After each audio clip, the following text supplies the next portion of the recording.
সীমান্তে থামছে না উত্তেজনা। উত্তপ্ত মালদার সুখদেবপুর সীমান্ত, চাঁপাইনবাবগঞ্জ সীমান্ত থেকে বাংলাদেশি দুষ্কৃতীদের হম্বিদম্বি ছবি দেখছেন আপনারা। ভারতীয় কৃষকদের ফসল চুরি, কৃষকদের লক্ষ্য করে ইট বৃষ্টি, অস্ত্র নিয়ে বাংলাদেশি দুষ্কৃতীদের আস্ফালনের ছবি ভাইরাল। বিজিবির মদতেই চলে হামলা। সুখদেবপুর সীমান্তে এর আগেও আমরা দেখেছি একই ঘটনা। চাঁপাইনবাবগঞ্জে দুষ্কৃতী তাণ্ডব, উত্তপ্ত মালদার সুখদেবপুর সীমান্ত।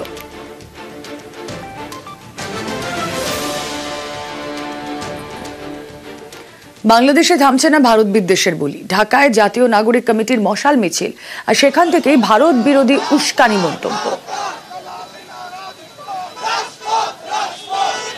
বাংলাদেশের দিল্লির দালাল খুনি হাসিনার পতনের পর থেকে দিল্লির মাথা গরম হয়ে গেছে। তারা বাংলাদেশকে নিয়ে, বাংলাদেশের সীমান্ত নিয়ে তারা নয় ছয় করবার চেষ্টা করছে। বাংলাদেশের সীমান্তবর্তী নদীগুলোতে, যৌথ নদীগুলোতে পানি নাই।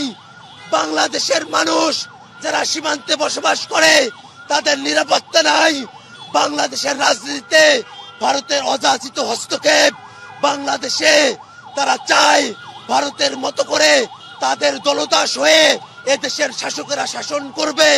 কিন্তু আমরা স্পষ্ট করে বলতে চাই, আর কোন শাসক দল, আর কোন গোষ্ঠী, আর কোন ব্যক্তি যদি ভারতের চাকামি করে, ভারতের দালালি করে বাংলাদেশের ক্ষমতায় আসতে চায়, বাংলাদেশের মানুষ এদেশে তাদের সর্বোচ্চ দিয়ে প্রতিরোধ করে তুলবে।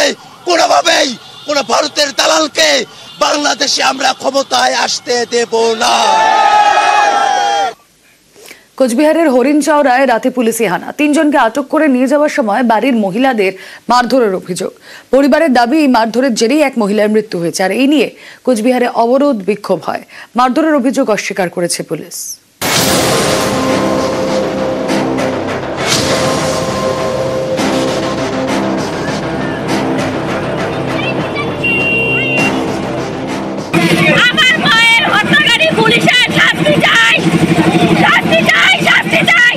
আপাতত যেটা আমাদের কাছে যেটা খবর আছে, কোন রকম ইনজুরি নেই, কোনো মারধরের গল্প আসাদ এখন অব্দি আমাদের কাছে আসেনি। বাড়িতে ঢুকে পুলিশের মারধর, তার জেরে মহিলার মৃত্যু। এই অভিযোগে শনিবার পথ অবরোধ বিক্ষোভ কোচবিহারে। ঘটনার সূত্রপাত বৃহস্পতিবার রাতে। কোচবিহার 1 নম্বর ব্লকের হরিণচাওড়ায় একটি ফাস্টফুডের দোকান রয়েছে আমজাদ আলীর। তার পরিবারের দাবি, বৃহস্পতিবার রাতে সে দোকানের সামনে পুলিশের গাড়ি ধুচ্ছিলেন চালক। এই নিয়ে পুলিশের গাড়ি চালকের সঙ্গে বচসা বাঁধে আমজাদের, তখনকার মতো মিটেও যায়।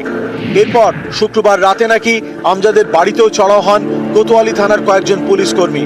অভিযোগ, বাড়ির পুরুষ সদস্যদের মারধর করেন। এরপর আমজাদ সহ 3 পুরুষ সদস্যকে থানায় নিয়ে যেতে চায়। অভিযোগ, বাড়ির মহিলারা বাধা দিলে তাদের মারধর করা হয়। এরপর পরিবারের 3 জন পুরুষ সদস্যকে পুলিশ থানায় নিয়ে যায় বলে অভিযোগ। শুক্রবার রাতেই মৃত্যু হয় আমজাদের মা বছর 55 আম্বিয়া বিবির। তার পরিবারের দাবি, পুলিশের মারেই মৃত্যু হয়েছে।